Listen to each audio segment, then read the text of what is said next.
Bwana Yesu Kristo asifiwe.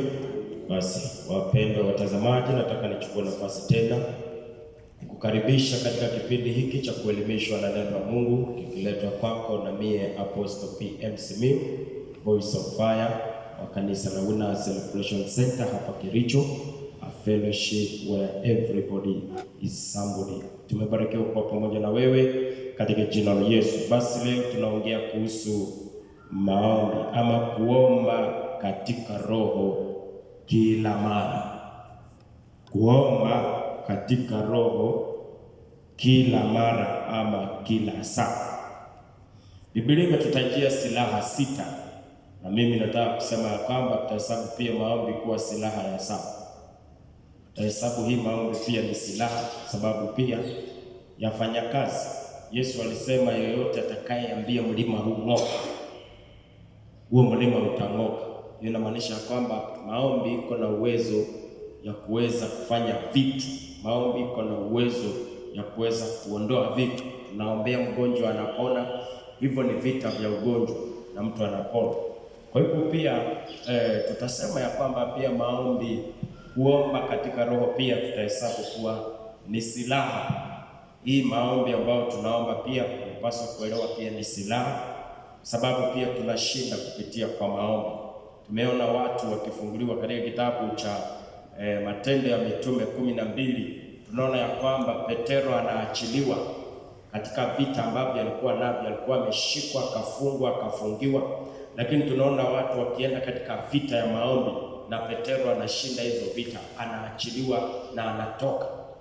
Na tumeona pia Paulo na Sila walishikwa, na kwa njia ya maombi tunaona ya kwamba maombi ilivunja minyororo, maombi ilivunja malango na wakatoka. Tumeona ya kwamba vita vya uwete vikipigwa kupitia kwa njia ya maombi. Milima ni hali gumu za kimaisha. Bwana asifiwe sana.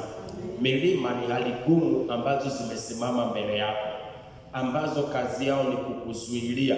Milima ni kuleta uzito wa kufanya vitu, na Yesu akasema ukiambia huo mlima ng'oka, ondoka, utaondoka.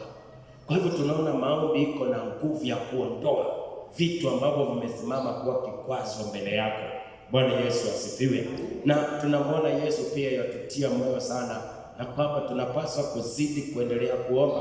Tunapaswa kuomba, na pia tuko na ufahamu ya kwamba maisha ya Mkristo isiyokuwa na maombi si maisha mazuri, ni maisha mbaya kabisa, si maisha mazuri. Kwa hivyo leo tunasoma kitabu cha Waefeso 6:18. Pale ndipo tunapata somo letu la siku ya leo.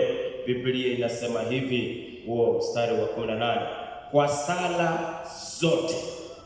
kwa sala zote na maombi mkisali kila wakati katika roho, mkikesha kwa jambo hilo na kudumu katika kuwaombea watakatifu wote, pia na kwa ajili yangu mimi. Bwana Yesu asifiwe. We are supposed to pray always in the spirit.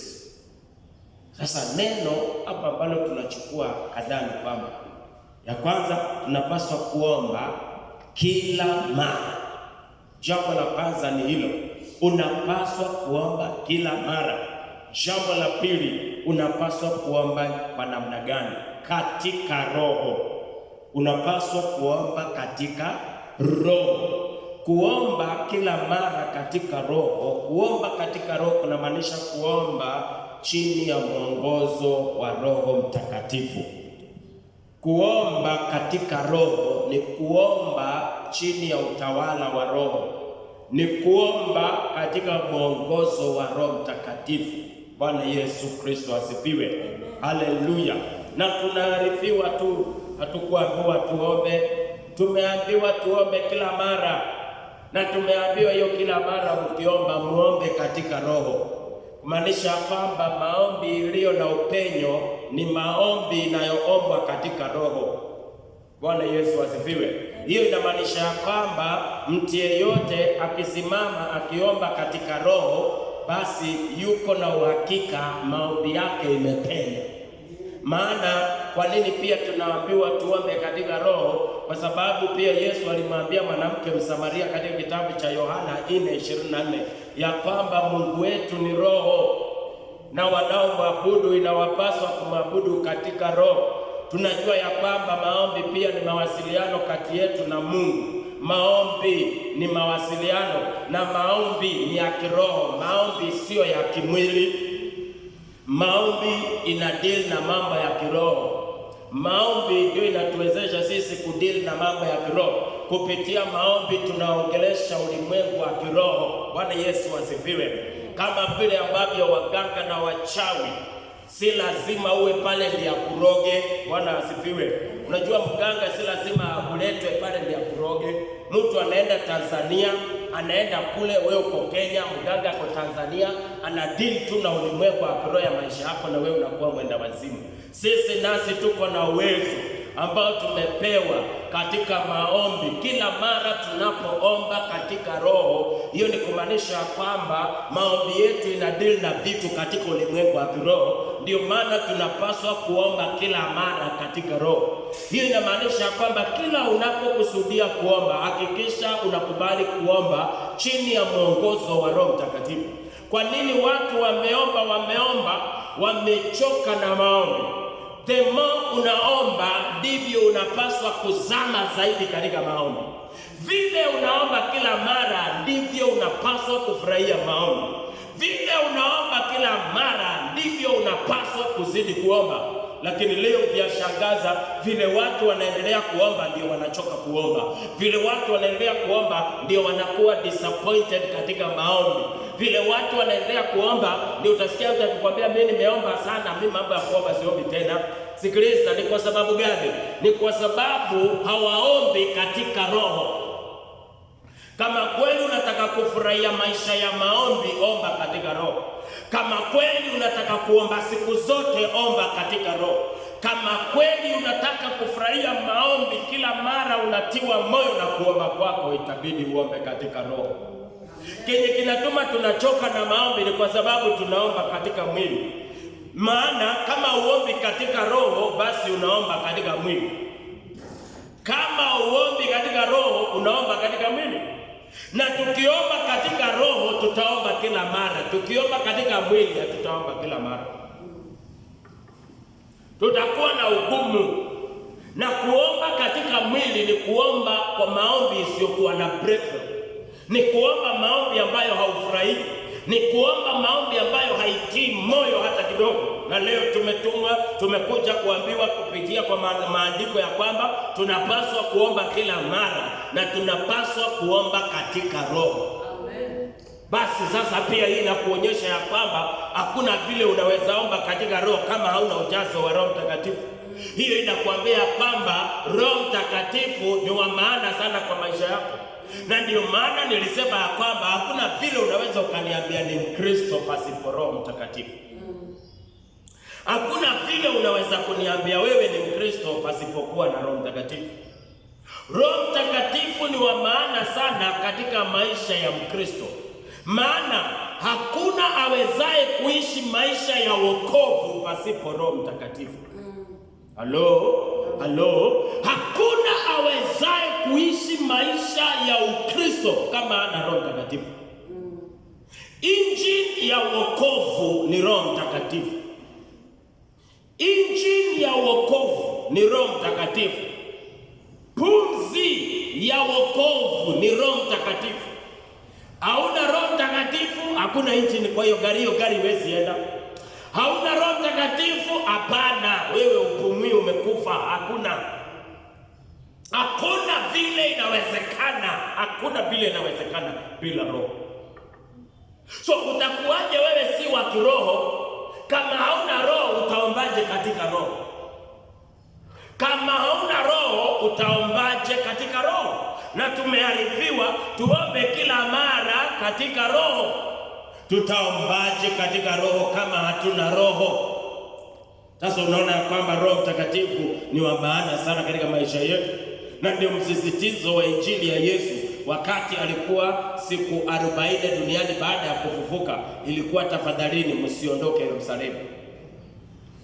Walikuwa pengine wanataka kuondoka.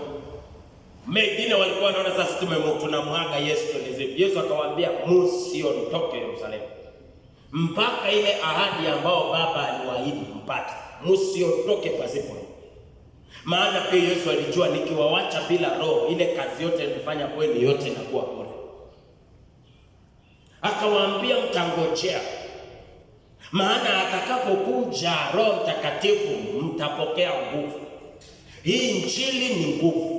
Kuhubiri injili ni nguvu. Unahitaji nguvu ya kustahimili majaribu. Unahitaji nguvu ya kustahimili pingamizi.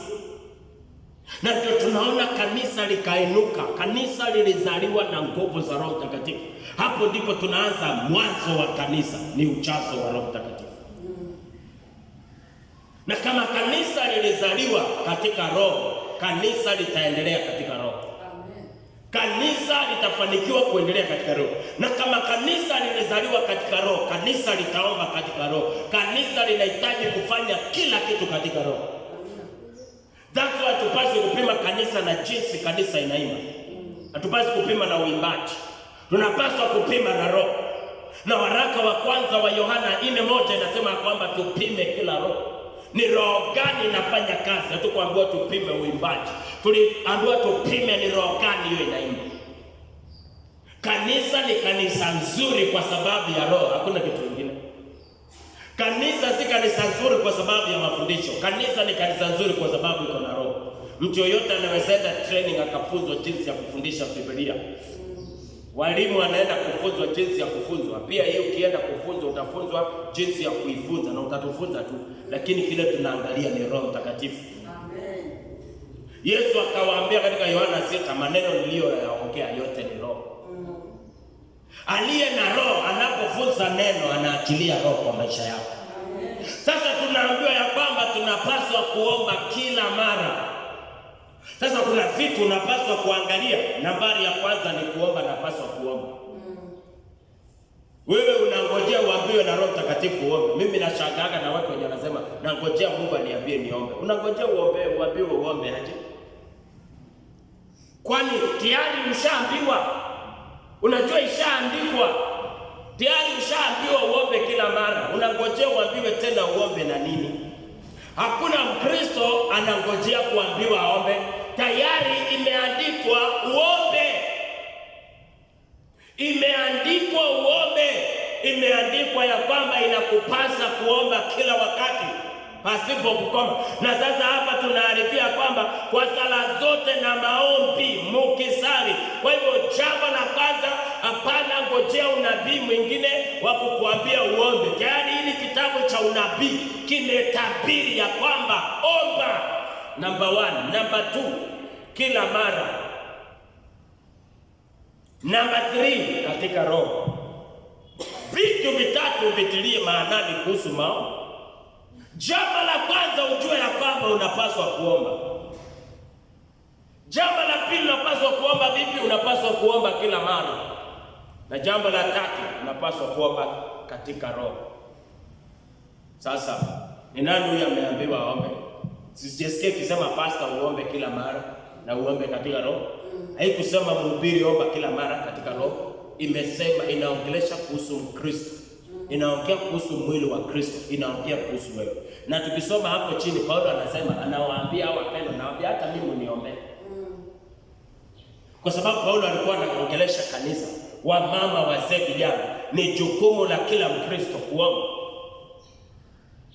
So kila mtu anapaswa kujua, ukiulizwa unapaswa kuomba aje, unapaswa kuomba kila mara. So hiyo inamaanisha kwamba hakuna masaa ya maombi. Hii inamaanisha hakuna masaa ya maombi. Hawezi kuniambia asubuhi ndio masaa ya maombi. Hakuna kitu kama hiyo. Hawezi kuniambia saa 6 ndio masaa ya maombi. Hakuna. Hawezi kuniambia jioni ndio masaa ya maombi. Hawezi niambia Januari ndio masaa ya maombi, ndio mwezi wa maombi kwa sababu tunaanza mwaka, hiyo nitakataa. Lakini unaweza kuniambia masaa ya maombi kama unaweza interpret ni kila mara. Sijui kama ukiinterpret kila mara itakupatia ni saa ngapi. Anytime ni masaa ya maombi. Lakini hatuwezi tukasema asubuhi. Petero na Yohana walienda kuomba saa ngapi? saa 9 ya asubuhi. Hakuna mahali kwa Biblia tumeambiwa tuombe saa 9 ya asubuhi.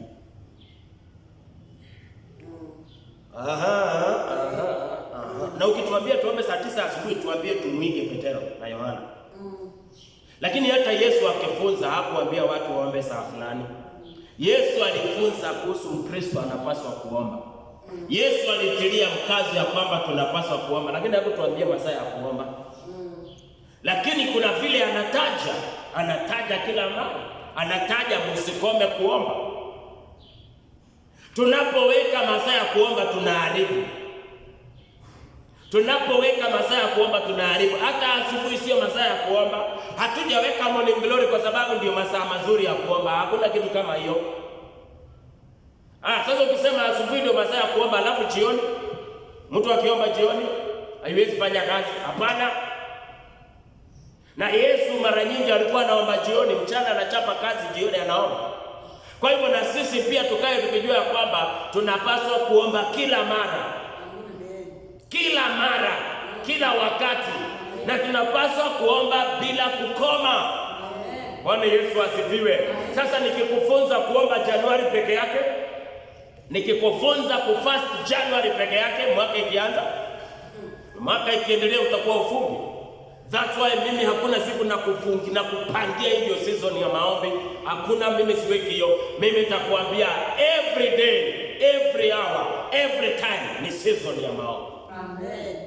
Kila wakati, kila mara, kila masaa, kila wakati ni masaa ya maombi.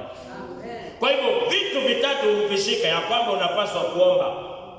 Ya pili kila mara, ya tatu hakikisha unaomba katika roho.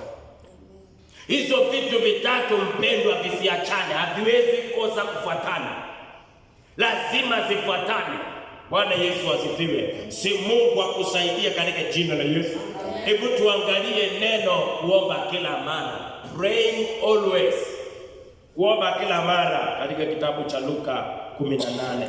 Tuangalie inamaanisha nini.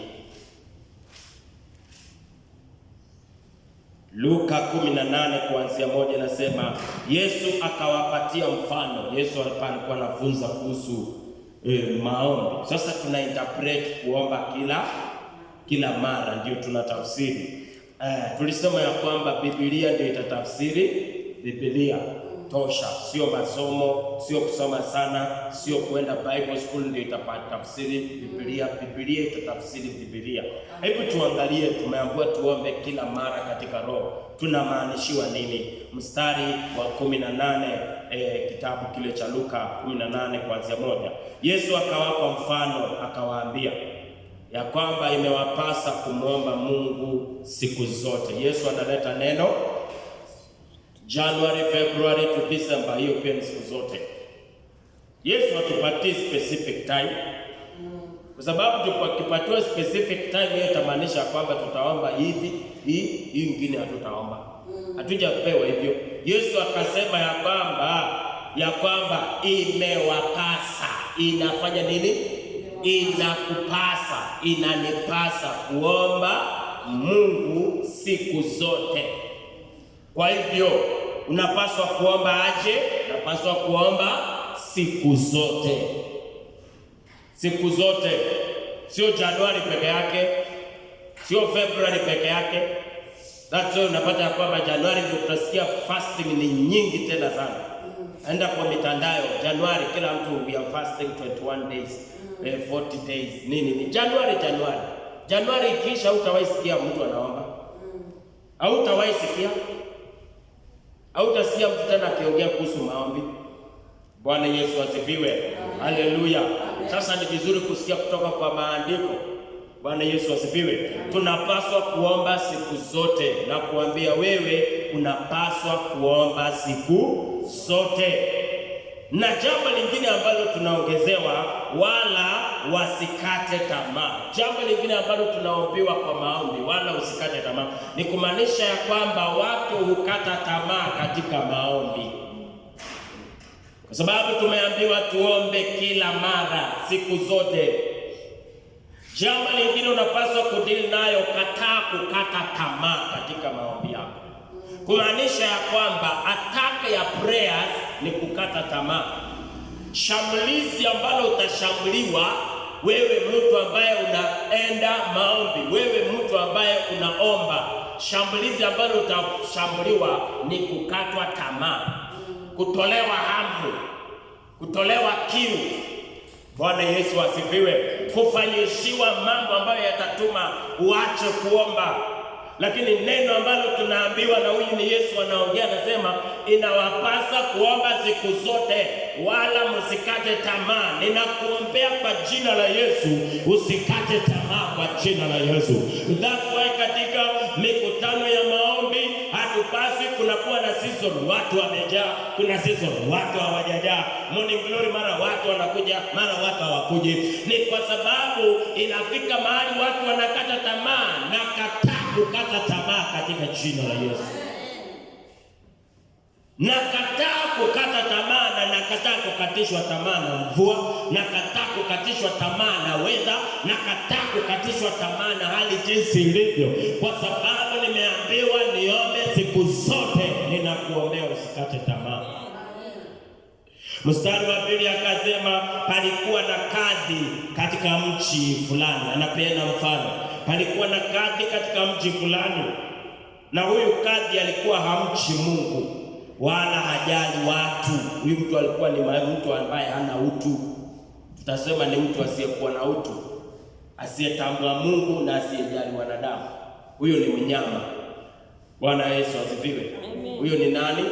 Ni mnyama. Yesu anatupatia picha ya huyu mtu, lakini anatufunza kuhusu kuomba kila mara. Amen. Haleluya. Ajali Mungu, ana shughuli na Mungu, na pia hamchi Mungu, na pia hashughuliki na wanadamu, wala hajali watu. Kwa hivyo huyu ni mnyama. Huyu kadhi alikuwa nini? Alikuwa mnyama. Bwana asifiwe sana, kwa sababu hamchi Mungu, amuogopi Mungu, hajali wanadamu, anaweza akafanya lolote kibaya. Jambo la pili ni hili, mstari wa 3. Na katika mji huo pia palikuwa na mwanamke mjane aliyekuwa akimwendea. Jambo la pili tunatajiwa ni mwanamke, na pia tunaambiwa hali ya mwanamke ni mwanamke mwenye hitaji, kwa sababu ni mwanamke mjane. Na kila mara ujue Biblia ikiongea kuhusu mwanamke mjane inataja miaka 65 kwenda juu. Kwa hivyo uangalie mwanamke wa miaka 65 kwenda juu akiwa peke yake, kweli ni muhitaji. Bwana asifiwe. Kweli ni muhitaji. Amen. Napata msichana mdogo wa miaka 23, mume wake amekufa, anasema yeye ni mwanamke mjane. Yeye si mwanamke mjane, yeye ni mwanamke amefiwa. Mjane ni miaka 65. Amen. Haleluya. Na ni mtu ambaye tayari mpango wa kuolewa tena hakuna. Bwana Yesu asifiwe. So tunaambiwa hali ya huyu kadhi jinsi alivyo ni mnyama.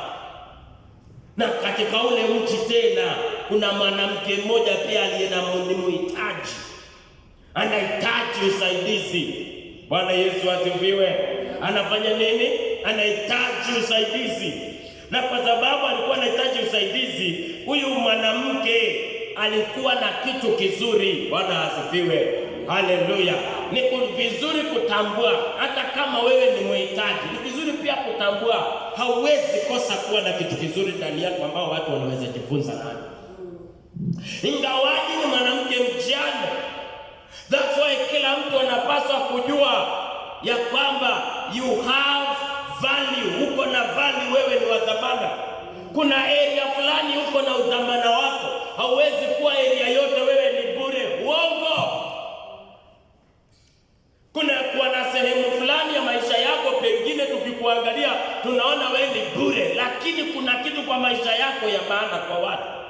Biblia inaongea katika kitabu cha Wafalme ya kwamba palikuwa na wenye ukoma 4 katika lango la Samaria. Walitolewa katika Samaria maana kulikuwa na njaa. Hao watu walionekana ni bure kwa sababu walikuwa wenye ukoma. Unajua mtu yote aliyekuwa na ukoma, number 1, rejection ilikuwa kwake mara moja. Hakuna mtu angekaa karibu na yeye. Anakataliwa na baba yake, anakataliwa na ndugu zake, anakataliwa na kila mtu. Mji unamkataa. Unakataliwa wakati wa njaa. Hawa watu walikataliwa wakati wa njaa na wakatolewa kwa sababu gani? Walionekana hata wakikufa hakuna hasara, lakini ndani yao watu, ingawaje walikuwa na kukataliwa, ingawaje walikuwa bure, walikuwa na udhamana ndani yao. Na leo ninakuombea Mungu akusaidie uangalie udhamana yako. Pengine huku nje yote watu wanaona ubaya wako peke yako. Discover your value. Kuna kitu kimoja walikuwa nayo, walikuwa na ujasiri. Ingawaje walikuwa na ukoma na walikuwa yote, lakini walikuwa na ujasiri. Walikuwa na ujasiri ya kuweza kwenda kambi ya wajeshi. Walikuwako ni watu wa kutake risk. Walikuwa ni risk takers. Walisema twende, wakituua tukufe. Walikuwa tayari, lakini walisema hatutakufa njaa, kuna jeshi pale wako na chakula. Na watu wenye ukoma 4 peke yake walimshangaza Mungu, mpaka Mungu akashuka akawabaka. Watu wazuri wanabaki Samaria bure kabisa, hakuna kitu. Watu wenye ukoma 4 ndio walitumika kutimiza unabii ambao Elijah alitoa. Amen. Najua hao walifukuzwa huko penye hakuna chakula. Najua hao ndio walileta chakula. Amen. Bwana asifiwe. Amen. Ni mwanamke mjane, lakini tunaambiwa kuna kitu wako nayo. Amen. Haleluya. Haleluya. Nasikia kukuombea kwa sababu uelewe kuna area uko sawa. Mpendwa, hakuna mtu ambaye ako mbaya sehemu zote. Hakuna mtu ako mbaya pande zote. Bwana asifiwe. Kuna area uko sawa. Kuna area uko sawa. Amen. Tunakuwa mwanamke mjane, lakini kuna roho alikuwa naye. Alikuwa na roho ya kufanya nini? Ya kuendaenda. Alikuwa na roho ya kufanya nini? Kuendaenda. Kumbuka tunaangalia neno kila mara, kila wakati, siku zote. Hiyo neno na kuendaenda inafananishwa. Huyu mwanamke alivutia Yesu. Amen. Huyu mwanamke alifanya nini? Alivutia Yesu. Alikuwa anaendaenda kwa yule kadhi akisema, nipatie haki na adui wangu. Bwana asifiwe sana. So inamaanisha aliamka asubuhi akaenda, si ndio? Hakupewa. Akaamka the next day akaenda, hakupewa. Kuna kitu hakuwa anafanya, alikuwa hakati tamaa. Kumbuka hii maneno Yesu ameongea mstari wa kwanza, huyu mwanamke mjane ako nayo. Kuna kitu ako nayo, ako na roho ya kuenda siku zote, na ako na roho hata asipopewa bado hakati tamaa, bado anaenda. Jina la Bwana litukuzwe. Jina la Bwana litukuzwe. Kwa hivyo hapa tunaona neno kuendaenda. Na neno lingine tunaona kutokukata tamaa. Hakati tamaa. Bwana asifiwe. Na hapa ndipo watu wengi wameanguka kibiashara. Hapa ndipo watu wengi wameshindwa kusimama kwa sababu ya kukata tamaa. Walisema, maandiko yanasema mwenye haki huanguka mara ngapi? 7. Hiyo ni kumaanisha alianguka ya kwanza akaamuka, akaanguka ya pili akaanguka. Ni kitu alikosa roho ya kukata tamaa peke yake. Wewe ukiondoa kukata tamaa, wewe unaweza ukafanya makubwa. Wewe ukiondoa roho ya kukata tamaa, biashara yako itafika mahali. Wewe ukiondoa roho ya kukata tamaa, kenye unajenga itakuwa kitu kubwa. Shida ambayo inasumbua wanadamu wengi ni kujaribu kukata tamaa. Hiyo ndio inawasumbua. Mimi nimetuma nikwambie, endelea kwa jina la Yesu. Endelea kwa jina la Yesu. Ukienda ukose, amka tena enda. Ukienda ukose, amka tena uende. Ukienda ukose, amka tena uende. Ukienda ukose, amka tena uende. Useme nitabadilisha hii kuendaenda ndio itakuwa kazi yangu. Enda tafuta kazi ukose, badilisha kwenda kutafuta kazi ikuwe sasa ndio kazi. Hiyo utakuwa unatuambia kwamba I'm not ready kukata tamaa. Na hiyo inasumbua watu wengi. Hiyo inatuma ya kwamba leo anaanza, kesho ukija unakosa. Hiyo inatuma ya kwamba vitu tunavyovifanya havikui vya milele, havikui vya siku zote, maana ilifika mahali ukakata tamaa. Huyu mwanamke alikuwa anaendaenda. Bwana asifiwe. Alikuwa anafanya nini? Anaendaenda kwa yule kadhi, na yule kadhi kumbuka ni mnyama. Alikuwa na unyama, hakuwa na utu. Anaenda na mwambia, tafadhali nipe haki yangu na adui wangu. Naye kwa muda alikataa. Na kwa muda yule mnyama alifanya nini? Hatuelezewi ni muda wa kipindi gani, lakini kwa muda pengine mwaka mzima alikataa. Bwana Yesu asifiwe. Ninaona watu wakipigania vitu kotini, nafika mahali wanasema tumepigana miaka mingi. Wachana naye. Bwana Yesu asifiwe. Kwa muda, lakini yule kadhi bado alikataa. Naye kwa muda alikataa, alafu akasema moyoni mwake, ijapokuwa simchi Mungu wala sijali watu, lakini kwa kuwa mjane huyu ananiudhi, anafanya nini? Nitampatia haki yake, asije akanichosha kwa kunijia daima. Ni nini ilibadilisha mawazo ya huyu mnyama? Ni nini iliongelesha huyu mnyama kuendaenda peke yake? Haleluya. Kufanya nini? Kuendaenda. Tumeambiwa tuombe katika roho kila mara, siku zote. Na ujue huyu ni Yesu anatupatia mfano. Na anatupatia mfano na kimtu kibaya. Anasema kama kimtu kibaya kilisema huyu mama amekuja sana, wacha nimpatie. Yesu anajaribu kutuambia na Mungu wetu mzuri, ukiendaenda kwake na kutia moyo, unapaswa kuomba kila mara. Bwana Yesu asifiwe sana. Kazi akasema mimi huyu mwanamke ameniudhi. Na kenye kinaniudhi kukuja kwake. Kila siku anakuja. Namwambia sikupati, anaenda. Anakuja kesho. Namwambia sikupati, anaenda. Anakuja kesho. Yaani huyu mama ana moyo wa kuchoka. Ninawaombea msikuwe na moyo wa kuchoka.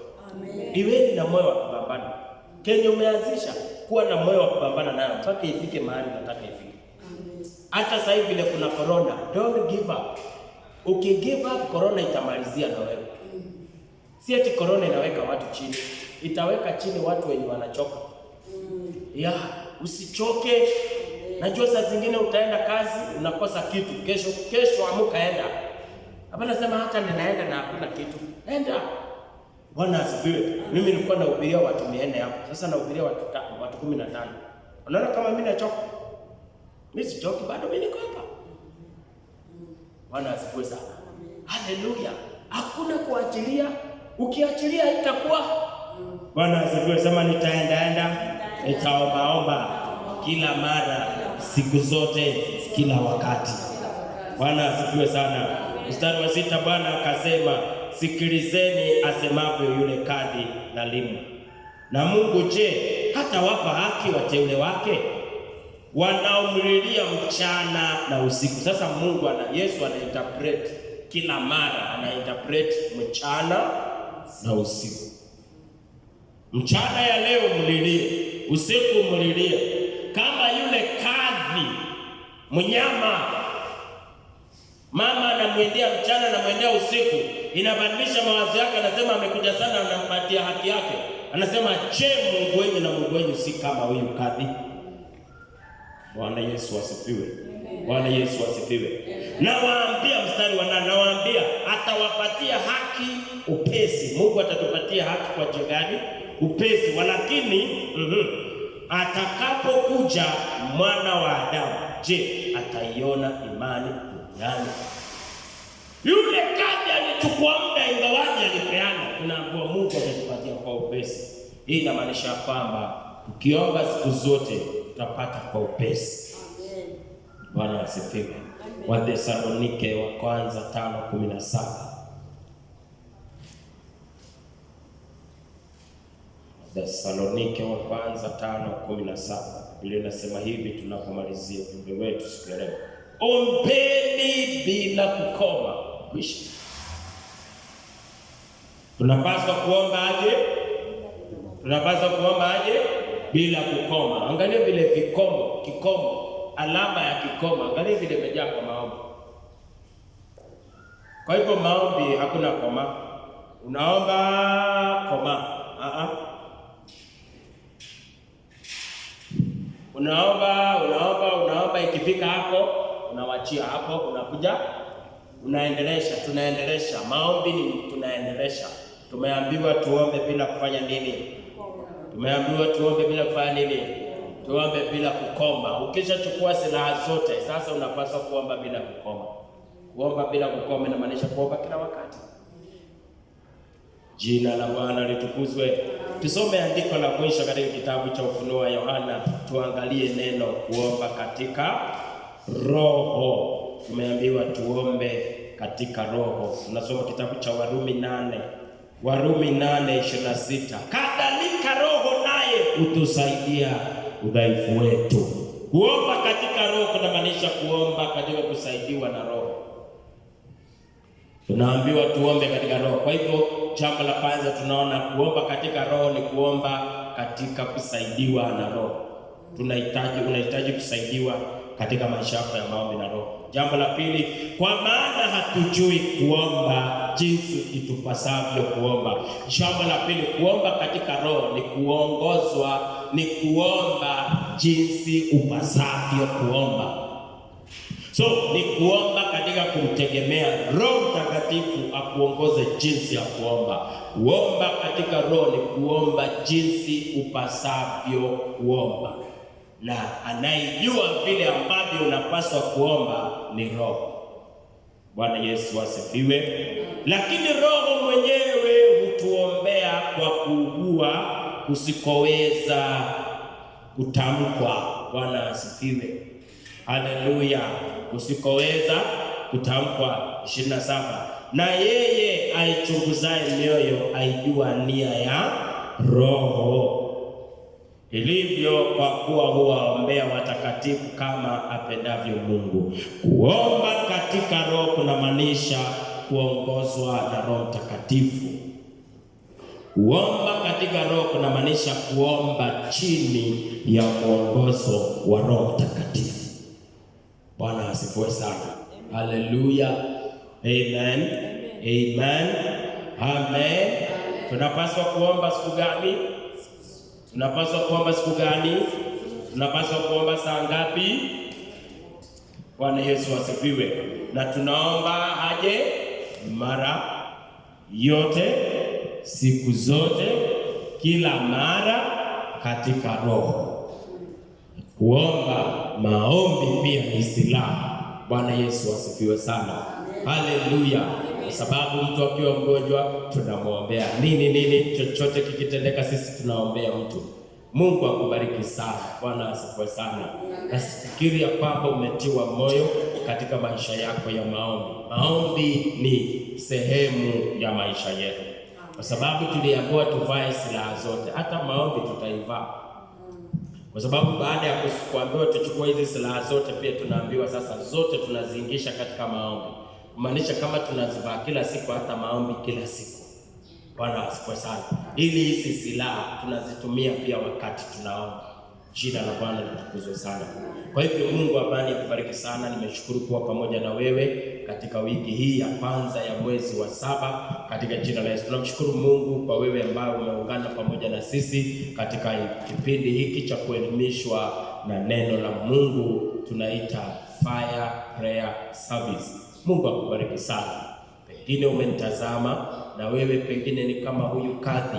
Biblia inatuambia huyu kadhi hakumcha Mungu wala hakujali watu. Ni kwa sababu hakukuwa na Mungu. Na leo Mungu anataka umpatie maisha yako. Haijalishi wewe ni mwenye dhambi kiasi gani, haijalishi umefanya dhambi za aina gani, kile hiko ni kwamba Mungu anataka roho yako. Alimtuma mwanao pekee Yesu Kristo ili wewe mlevi, ili wewe mwenye dhambi ukimwamini Yesu leo anakusamehe dhambi zote. Pengine umeua, pengine umeafya mimba, pengine umeiba, pengine umefanya mambo mengi makubwa ambayo si mazuri. Leo ukimkubali Yesu atakusamehe na maisha yako itabadilika. Zakayo alikuwa ni mtoza ushuru na tunajua watu wakanjo vile wanakuaga, lakini alipokubaliana na Yesu maisha yake ilibadilika. Hata wewe Yesu anataka kubadilisha maisha yako. Kitu kubwa ambacho Yesu anataka kukupatia, anataka kukupatia amani ya moyo. Uwe na amani na Mungu. Watu wamekuwa na amani na pesa kwa sababu wako nazo. Watu wamekuwa na amani kwa sababu wamejenga nyumba nzuri wanakaa, lakini watu wamekosa amani na Mungu. Kukuwa na amani na Mungu ni ya maana sana katika maisha yako. Na mimi ningelipenda kukuongoza katika ombi hili la kumkaribisha Yesu katika maisha yako. Maana alisema ukimwamini hautapotea. Ukiamini Yesu leo hautapotea, bali utakuwa na uzima wa milele. Sema, Bwana Yesu, moyoni mwangu nimeliamini neno lako. Nimekuamini Yesu. Kwa sababu ya kukuamini, ninakiri kwa kinywa changu ya kwamba Yesu, wewe ni Bwana na Mwokozi wa maisha yangu. Ulikufa na siku ya tatu ukafufuka na utukufu mkubwa kwa ajili ya maisha yangu. Kazi yako ya msalaba imenikomboa. Siku ya leo nisamehe dhambi zangu na makosa. Asante Yesu kwa kuniokoa. Ninaokoka na kuamini. Mungu akubariki sana katika jina la Yesu. Asante kwa kuzidi kuendelea kuangalia my YouTube channel. Nilisema ya kwamba utapata mafundisho ya aina nyingi sana, na natumai itakubariki katika jina la Yesu. Subscribe to my YouTube account, share the video, like and also comment. Mungu akubariki. Mimi naitwa Apostle Simiu. Tuko hapa Kericho Town. Mungu akubariki na uwe na siku njema. Amen. Tusimame.